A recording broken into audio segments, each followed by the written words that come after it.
let's defeat Vermiglio, the Red Prior. He's a bit of a pain in the ass, probably the toughest boss early on in the game for Enotria, the last song. My stats are going to be on screen right now so you guys can see what we're working with. Don't talk to me about being over-leveled. We have to farm the Gardener Mask and the Butcher Mask in the first part of the game anyway, so I just spent all my points on what I wanted. Plan here is to go heavy with the Elementals, as that is what seems to do the most damage in this game, and is extremely effective in this case, especially if you use the Blessed Blade, which you get after defeating Curtis. For the rest of it, again, it'll all flash up on screen. You should see all of the passives and stuff. You guys can pause the screens for that. Again, the idea here is to be able to parry, heal whilst doing damage.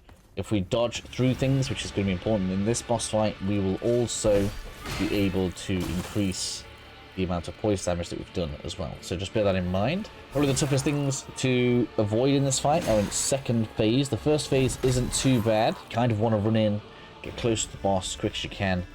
Get used to its parry mechanics. The cadence isn't that much different to Curtis, so it shouldn't be too bad. Get used to the double parry usually, and then get one swing in each time. And what you'll find is if you're using the Blessed Blade +5, you'll be proccing the ice explosions on it pretty often, which is going to do significant damage to the boss. Once you get it to around half health, it's going to move into its second phase, and as it does this, it's actually going to cause an explosion of damage. Now, I choose to just keep on being aggressive here, so I used my weapon buff because I put the weapon buff in the right place. So we will have additional elemental damage for doing that, and that is just going to allow us to burst his health down in the second phase. The biggest problem here is all of the AoE stuff that it does. It does like a slam. You need to jump over the shockwave. It does like a big red end of the world AoE. And has a very nasty beam. The best ways to avoid most of this is actually to unlock from the boss and roll through it, because I find that doing the dash doesn't give you the distance you need to get through most of the attacks. It doesn't have enough iframes, but we do seem to have more iframes if we roll whilst we are not locked onto the boss.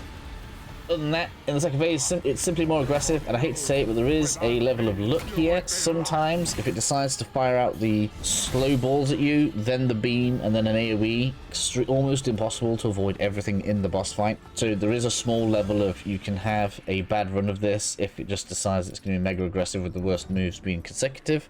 But keep at it. Within 4 to 5 drives, you should have this done, and you'll be able to move on to the next boss.